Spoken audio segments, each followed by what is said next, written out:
अस्सलाम वालेकुम स्टूडेंट, क्या हाल चाल है मेरे जान, कैसे हैं आप सब। तो मेरे बेटे आज हमने बात करनी है law conservation of angular momentum की, लेकिन उससे पहले ये चीज पता होनी चाहिए कि एंगुलर मोमेंटम कहते किसे हैं। यहां से स्टार्ट कर लें। चले मेरा बेटा, एंगुलर मोशन हमारे चैप्टर का नाम है। अब मेरे बेटे मैं सबसे पहले टॉपिक में जाने से पहले एक शॉर्ट सा कंपैरिजन करूंगा कि लीनियर मोमेंटम, जैसे कि हम लोगों ने कहा, फोर्स और टर्निंग इफेक्ट का काम, मोमेंट ऑफ इनर्शिया और मास का काम, एक का काम लीनियर में है, दूसरे का काम एंगुलर में है। तो इसी तरह मेरा बेटा एंगुलर मोमेंटम को पढ़ने से पहले हम एक शॉर्ट कंपैरिजन करेंगे। एक्चुअली वो शॉर्ट कंपैरिजन हमारे पूरे टॉपिक की समरी ही होगी। तो मेरे बेटे सबसे पहले यहां पे अगर हम हेडिंग देते हैं एंगुलर मोमेंटम की, तो उसके एंगेज उसके सामने हम हेडिंग दे देते हैं मेरा बेटा एंगुलर मोमेंटम। टॉपिक बहुत मजेदार है और अगर इसकी कंजर्वेशन की बात की जाए तो लोग इसको बड़ा फेवरेट भी मानते हैं कि हमारी डेली लाइफ में हर जगह पे हमें ये चीज देखने को मिलती है। अब मेरे बेटे अगर लीनियर मोमेंटम की बात करूं, सॉरी यहां पे भी एंगुलर लिख दिया। लीनियर मोमेंटम आप लोगों ने पढ़ा हुआ, quantity of a motion possessed by a body due to its mass and velocity। जैसे एक इंपॉर्टेंट रोल प्ले करती है लीनियर मोमेंटम, लीनियर मोशन में play a vital role in linear motion, इसी तरह मेरा बेटा सेम रोल एंगुलर मोशन में किसका मेरा बेटा एंगुलर मोमेंटम का प्लेज एन इंपॉर्टेंट रोल या vital role, plays an vital role in angular, या फिर आप इसे ये भी कह सकते हो मेरा बेटा रोटेशनल मोशन, एंगुलर और रोटेशनल मोशन।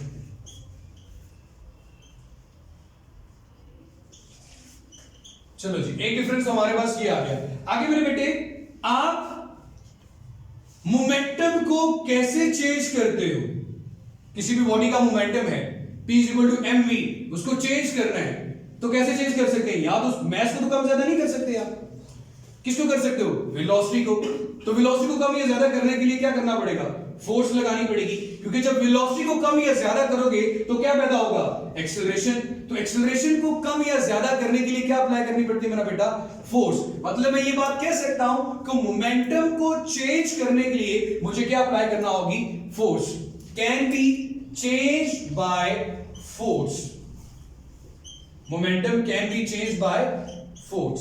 अब मेरे बेटे आप सबको पता है कि यहां पे सिर्फ फोर्स की बात नहीं करते बेटे, किसकी बात करते हैं मेरा बेटा, टॉर्क की। किसकी बात करते हैं, टॉर्क की। कि एंगुलर मोशन में जब एंगुलर मोमेंटम को भी चेंज करना होगा तो किसको चेंज करना होगा मेरा बेटा, क्या अप्लाई करेंगे, फोर्स, लेकिन टर्निंग इफेक्ट ऑफ फोर्स। तो यहां पे लिखेंगे आप torque can be change angular momentum.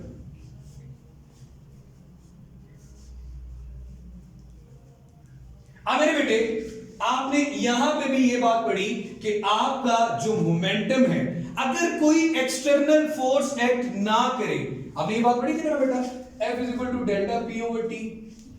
F को 0 रखने से डेल्टा P क्या हो जाता था, 0। डेल्टा P का मतलब फाइनल माइनस इनिशियल, और PF किसके को लाता था, PI के।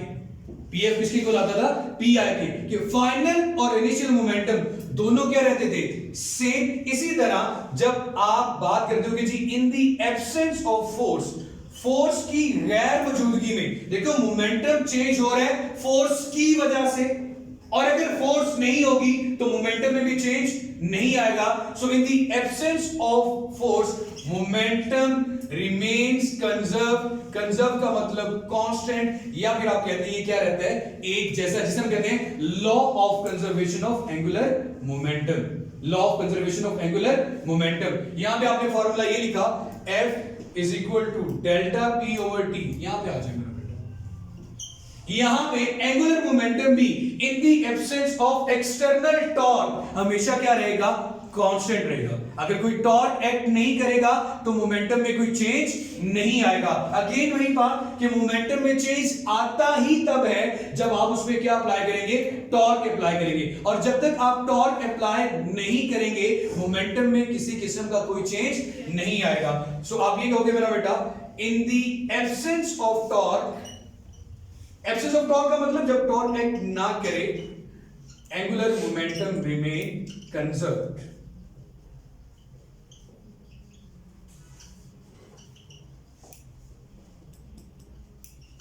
यहां पे आप मेरा बेटा इस फॉर्मूले की तरफ आओ तो आपने लिखा लीनियर में फोर्स, और अगर एंगुलर में आओ तो फोर्स की जगह पे क्या आता है, टॉर्क। ये आ गया। यहां पे आ रहा है change in linear momentum with respect to time. Angular में क्या आएगा, चेंज इन एंगुलर मोमेंटम, तो क्या आएगा, delta L divided by T. Delta L divided by delta T करते हैं यहां पे। ये था मेरा बेटा शॉर्ट कंपैरिजन। अब आपको पता चल ही गया होगा कि एंगुलर मोमेंटम किसे कहते हैं, या एंगुलर मोमेंटम का एंगुलर मोशन में क्या काम है। अब मेरे बच्चे सबसे पहले अब हम अपने टॉपिक की तरफ आते हैं और एंगुलर मोमेंटम को डिफाइन करते हैं।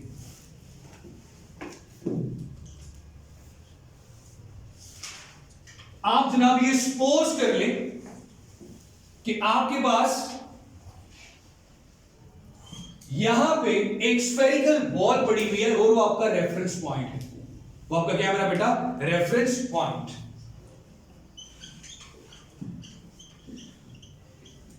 ओके, यहां पे इसके साथ कोई बॉडी अटैच्ड है या फिक्स्ड है। अगर ये इस डायरेक्शन में मूव करेगा, अगर इसके साथ अटैच है तो ये किस डायरेक्शन में मूव करेगा, सर्कुलर पाथ में। सिर्फ इमेजिनेशन है ना, किस पाथ में मूव करेगा, सर्कुलर पाथ में। अगर आप इसको क्या कर देते हो, फिक्स कर देते हो एक रेफरेंस पॉइंट के साथ।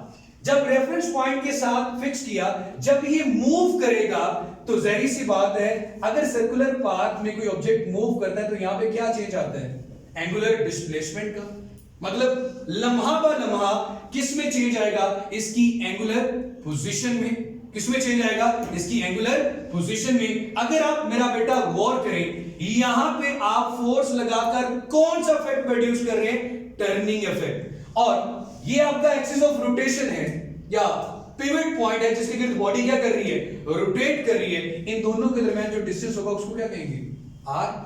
क्या कहेंगे मेरा बेटा, आर। अब जरा डेफिनेशन देखो, a particle is said to possess angular momentum.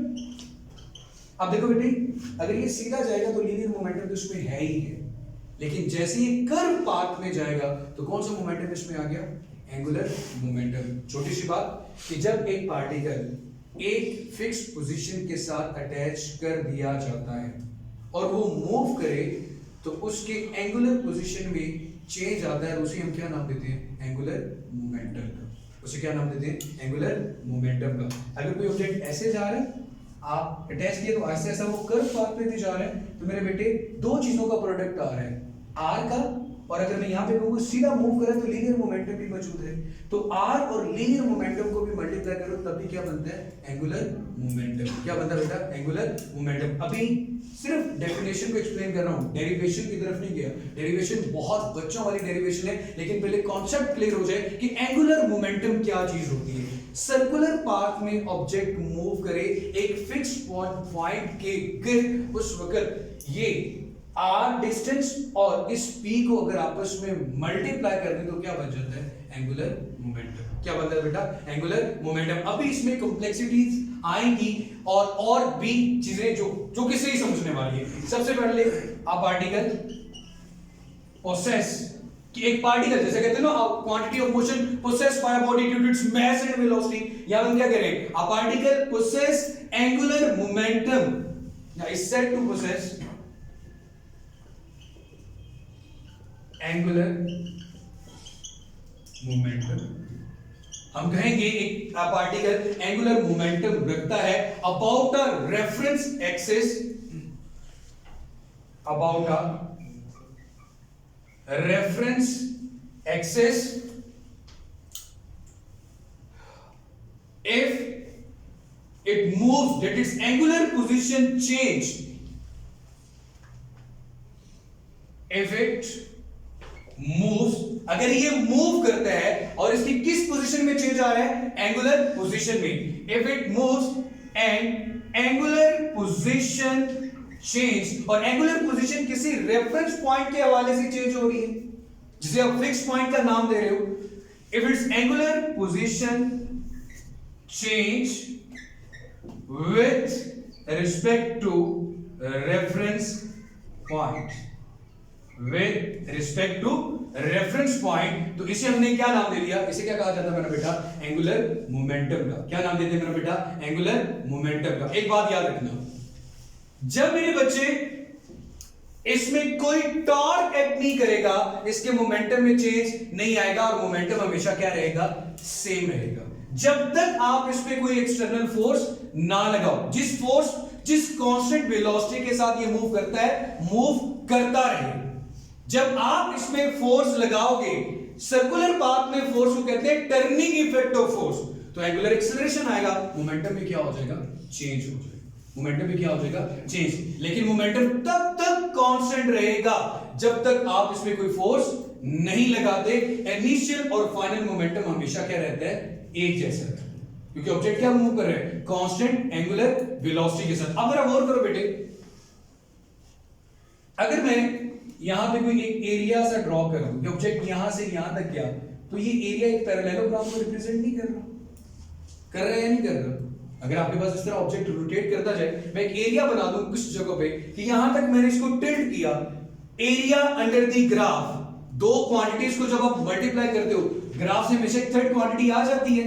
अब मेरे बेटे, अगर ऑब्जेक्ट सीधा जा रहा है, उसका मास m है, वेलोसिटी v के साथ मूव कर रहा है, मतलब उसमें क्या मौजूद है, लीनियर मोमेंटम। क्या मौजूद है, लीनियर मोमेंटम। यहां पे जब ऑब्जेक्ट मूव कर रहा है, इसमें ऑलरेडी तो क्या मौजूद है, मोमेंटम है, लेकिन कौन सा है, लीनियर। लेकिन अगर वो फिक्स्ड पॉइंट के गिर्द, लेकिन अगर वो फिक्स्ड पॉइंट के गिर्द रोटेट कर रहा है, मूव कर रहा है, तो इसका मतलब उसमें कौन सा मोमेंटम भी मौजूद है, एंगुलर मोमेंटम। और उस एंगुलर मोमेंटम को अगर मुझे ग्राफिकल मेथड से कैलकुलेट करना हो, अगर उस एंगुलर मेथड जो क्वांटिटी है उसको ग्राफिकल मेथड से जो आपके पास कैलकुलेट करना हो, जैसे वर्क को कैलकुलेट करते थे force multiply by D, graph निकालते थे, यहां पे आ सकेगा आर मल्टीप्लाई बाय पी, आएगा या नहीं आएगा। अच्छा, एक और चीज जो बताना भूल गया, ये मोमेंटम कौन सी क्वांटिटी होती है, वेक्टर होती है या स्केलर, वेक्टर क्वांटिटी होती है, क्योंकि वेलोसिटी की डायरेक्शन में होता है। इसी तरह मेरा बेटा एंगुलर मोमेंटम को ऐसे रिप्रेजेंट करेंगे तो ये भी कौन सी क्वांटिटी होती है, वेक्टर। लेकिन याद रखो, इस चैप्टर के शुरू में बताया था angular displacement, angular velocity, angular acceleration की जब भी डायरेक्शन निकालनी होगी, आप मोशन की डायरेक्शन में अपनी राइट हैंड की फिंगर्स को कर्ल करोगे तो आपका अंगूठा, आपका थंब आपको बताएगा कि किस डायरेक्शन में डिस्प्लेसमेंट है, किस डायरेक्शन में एंगुलर वेलोसिटी है और किस डायरेक्शन में एंगुलर एक्सेलरेशन है, मतलब इन दी डायरेक्शन ऑफ रोटेशन। अब आपके पास मेरे बच्चे वेलोसिटी की, एंगुलर वेलोसिटी की जो डायरेक्शन होगी वही डायरेक्शन किसकी होगी, एंगुलर मोमेंटम की। तो मतलब इसको भी फाइंड आउट करने के लिए कौन सा रूल यूज करेंगे, राइट हैंड रूल। अब यहां पे मेरे बेटे डेरिवेशन की अगर तरफ जाऊं कि आपको ये चीज क्लियर होगी कि ये वेक्टर क्वांटिटी है और वेक्टर क्वांटिटी, और इसे एक्सियल वेक्टर कहा जाता है। वेक्टर क्वांटिटी के साथ साथ इसे क्या कहा जाता है मेरा बेटा, एक्सियल वेक्टर। लीनियर वेक्टर नहीं कहते, एक्सियल वेक्टर क्यों कह रहे हैं मेरा बेटा, क्योंकि ये एक्सिस के गिर्द क्या कर रहा है मेरा बेटा, रोटेट कर रहा है। ऐसे होगा ना मेरा बेटा, ये थंब आएगा, या तो थंब अपवर्ड आएगा, ये थंब आपके पास डाउनवर्ड आएगा, और ये वो एक्सिस है जिसके गिर्द बॉडी क्या कर रही है मेरा बेटा, रोटेट कर रही है। अब मेरे बच्चे, अगर मैं इसका फॉर्मूला लिखूं तो फॉर्मूला इसके डेरिवेशन में ये आता है कि angular momentum actually is a cross product of R and P. अब ज़हन में सवाल ये आता है, भाई कैसे, आर और पी को अगर आप ओपन करो तो चैप्टर नंबर 2 में पढ़ा आर पी साइन थीटा, दो क्वांटिटीज में उस वक्त हमेशा एंगल क्या आ रहा होता है, 90 डिग्री। मेरे बेटे अगर आप यहां पे भी गौर करें तो एंगल क्या है, 90 डिग्री। इसलिए मैंने क्रॉस प्रोडक्ट ली और साथ क्या लिख दिया, साइन थीटा। अब यहां पे इस साइन थीटा जरा कंफ्यूज कर रहे हैं, एंगल क्या है 90 डिग्री, तो सिंपल क्या बच गया, आरबी।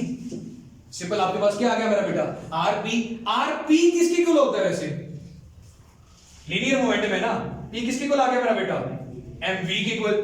तो उसकी जगह पे और मजीद इसको एक्सटेंड कर सकता हूं, मैं लिख सकता हूं आर एम वी, तो क्या आ गया मेरा बेटा, M V R, angular momentum की और फॉर्म आ गई। अब जरा और करें, आपने तो वेलोसिटी, लीनियर वेलोसिटी और एंगुलर वेलोसिटी में भी रिलेशन पढ़ा हुआ है, v is equal to R omega, तो v की जगह पे आर ओमेगा लिख सकते हैं। क्या आ गया बेटा, v is equal to R omega की जगह पे m की जगह m, v की जगह पे आर ओमेगा और फिर r, ये क्या बन रहा है मेरा बेटा आपके पास, एम आर स्क्वायर ओमेगा। अब अगेन कहानी थोड़ा सा ट्विस्ट लेती है जनाब, इसे क्या कहते हैं, मोमेंट ऑफ इनर्शिया। इसे क्या कहते हैं मेरा बेटा, मोमेंट ऑफ इनर्शिया। जो फाइनल फॉर्मूला है, जो फाइनल फॉर्मूला है एंगुलर मोमेंटम का, वो यही है, L is equal to I W. L is equal to I W. I is what, angular momentum. I is what क्या आपके पास मेरा बेटा, एंगुलर मोमेंटम। अब मेरे बच्चे,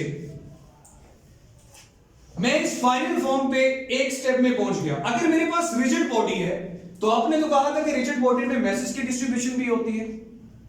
जब मैस की डिस्ट्रीब्यूशन होगी, मोमेंट ऑफ इनर्शिया बदलेगा, तो मोमेंटम भी क्या हो जाएगा, तब्दील हो जाएगा। तो उस वक्त रिजिड बॉडी का आप क्या निकालते थे, मोमेंट ऑफ इनर्शिया। कैसे, छोटे छोटे पैचेस में डिवाइड करके। इसका मतलब है कि जब मेरे पास कोई रिजिड बॉडी आ जाए, सपोज ये रिजिड बॉडी है, ये इसका एक्सिस ऑफ रोटेशन है, जिसकी बॉडी रोटेट कर रही है, और मुझे क्या करना पड़ेगा, अगर मुझे इसका टोटल एंगुलर मोमेंटम निकालना है, तो हर पार्टिकल को छोटे छोटे पैचेस में क्या करना पड़ेगा, डिवाइड, जो कि प्रीवियस टॉपिक में किया। तो मैं क्या लिखूंगा कि total angular momentum will be equal to L1 plus L2 plus L3 up to so on कहां जाएंगे, Ln तक। अब मेरे बच्चे, इसका आंसर आता है आपके पास M1 R1 स्क्वायर ओमेगा।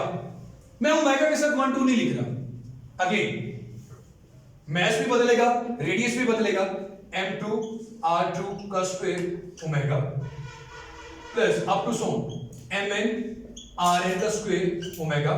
यहां पे मैं ब्रैकेट में m1 r1 square plus m2 r2 square up to so on mn rn का स्क्वायर, और बाहर क्या लिख रहा हूं, ओमेगा।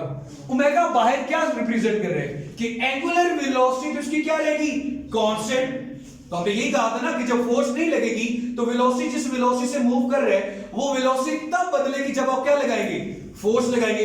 हर पार्टिकल की एक रिजिड बॉडी है, एक डिस्क है आपके पास, एक बॉडी रोटेट कर रही है, हर पॉइंट की एंगुलर पोजीशन में चेंज क्या आ रहा है, सेम आ रहा है। जब पोजीशन में चेंज सेम आ रहा है, तो वेलोसिटी भी क्या होगी, सेम होगी। तो वेलोसिटी तो सबके लिए क्या है, सेम। इसके लिए आप लोग क्या फॉर्मूला पढ़ के आए मेरा बेटा, ब्रैकेट में लिख दे, summation I is equal to 1 mi ri का स्क्वायर, और यहां पे ब्रैकेट में क्या आ जाएगा मेरा बेटा, बाहर क्या आ गया, ओमेगा। और इसने क्या आपको बता दिया, angular, total angular momentum of a rigid body. ये सारी चीज, ये जो इतना फैक्टर है, कल वाले टॉपिक ने क्या बताया, आपको क्या बताते हैं, total movement of inertia of the body. अगर आपको बॉडी का मूवमेंट ऑफ इनर्शिया पता है, तो सिंपली उसकी एंगुलर वेलोसिटी के साथ आप मल्टीप्लाई कर देंगे, तो आपके पास क्या आ जाएगा, एंगुलर मोमेंटम। आप अपनी बुक में देखेंगे तो आपको डिस्क का, रिंग का, डिफरेंट शेप का मूवमेंट ऑफ इनर्शिया गिवन होगा, और उसको सिंपली आपने किसके साथ मल्टीप्लाई करना है, एंगुलर वेलोसिटी के साथ। तो आपके पास क्या आ जाएगा मेरा बेटा, एंगुलर मोमेंटम। अगर मैं आपसे ये पूछूं कि एंगुलर मोमेंटम का यूनिट क्या होगा, तो यहां से जरा मुझे बताएं, किलोग्राम मीटर स्क्वायर, ओमेगा के लिए क्या आएगा, पर सेकंड। क्या आएगा मेरा बेटा, पर सेकंड। इसको आप सॉल्व करना कि कैसे आता है, kilogram metre square per second. पर सेकंड मैंने क्यों लिया, एंगुलर डिस्प्लेसमेंट का क्या यूनिट पड़ा इस चैप्टर में आपको, रेडियन। नीचे क्या आ रहा है मेरा बेटा, देखो आपके पास एम आर स्क्वायर ओमेगा लिखा हुआ है। Omega is what, theta over T. Theta over T. तो आपके पास इसका यूनिट फिर क्या बनना चाहिए? अपनी बुक निकालें, यूनिट देखें एंगुलर मोमेंटम का क्या बनता है। Kilogram metre square per second है, मैस के लिए तो किलोग्राम आ गया, आर के लिए क्या आ गया?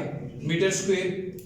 अगर आपके पास 1 ओवर क्या हो, टी हो, टाइम हो, तब जाके पर सेकंड आता है। तो मैंने इसका लिखा kilogram metre square per second. कैसे? Angular frequency, angular velocity, omega is equal to 2 pi over T, 2 pi over T. तो आपके पास यूनिट क्या बन गया इसका? Kilogram metre square per second. और जब आप इसकी डायमेंशन निकालते हो, मैं बार बार डायमेंशन इसके लिए लिख रहा हूं, डायमेंशन कैसे निकाली जाती है?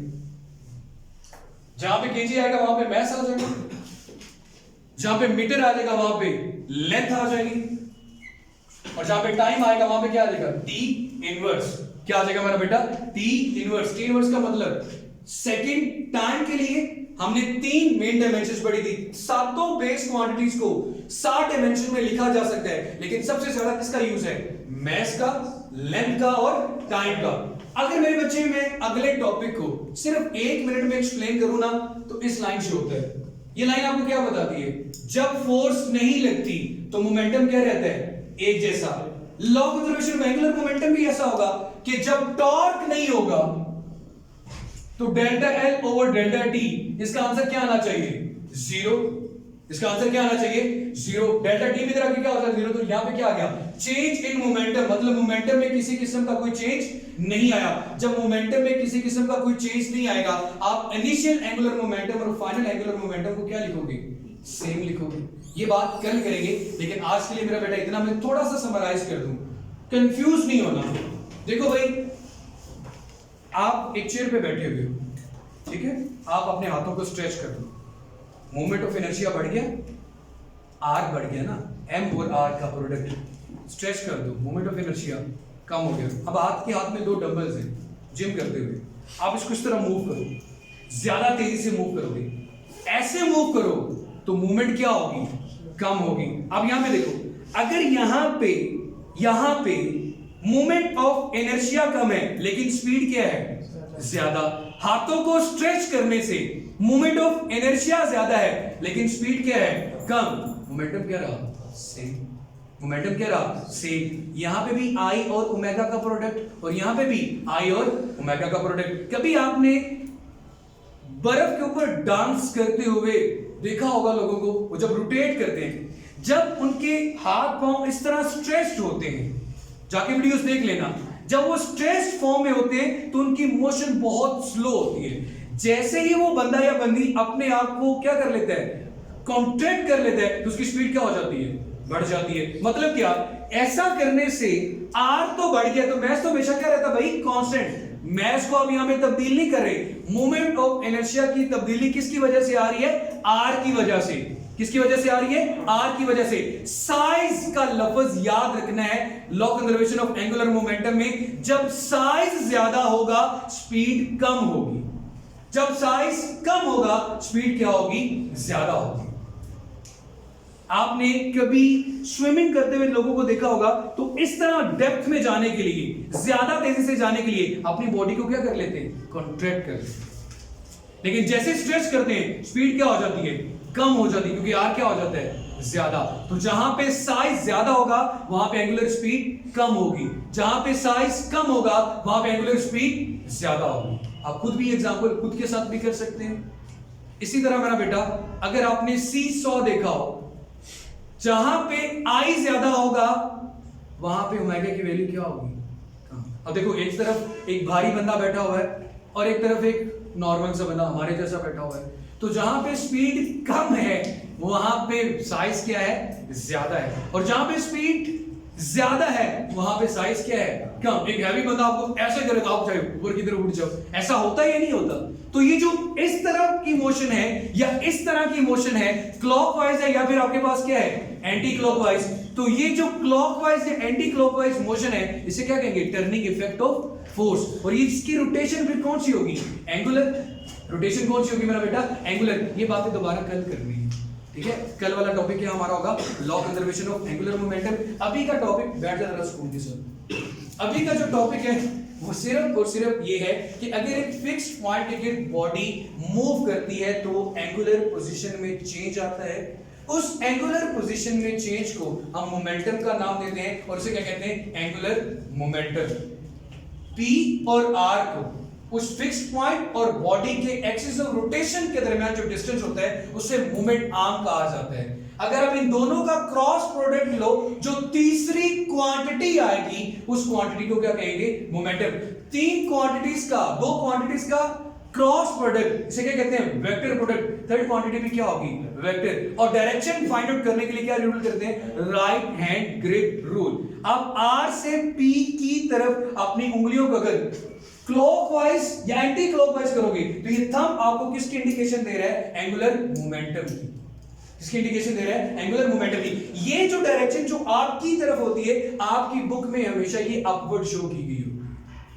और अगर आप इसी तरह क्लॉकवाइज मूव करोगे तो ये डायरेक्शन क्या आ रही होगी, डाउनवर्ड। तो याद रखना, चाहे करंट की बात करेंगे या फिजिक्स में किसी की डायरेक्शन की बात करोगे, एंगुलर में क्लॉकवाइज हमेशा नेगेटिव लिया जाएगा और एंटी क्लॉकवाइज हमेशा पॉजिटिव लिया जाएगा। आप मैथमेटिक्स में जब एंगल भी ड्रॉ करते हो तो आपने कभी देखा वो 0 से 90 की तरफ एंटी क्लॉकवाइज आ रहे होते हो तो आप उसको हमेशा क्या लेते हो, पॉजिटिव। क्लियर हो गया मेरा बेटा?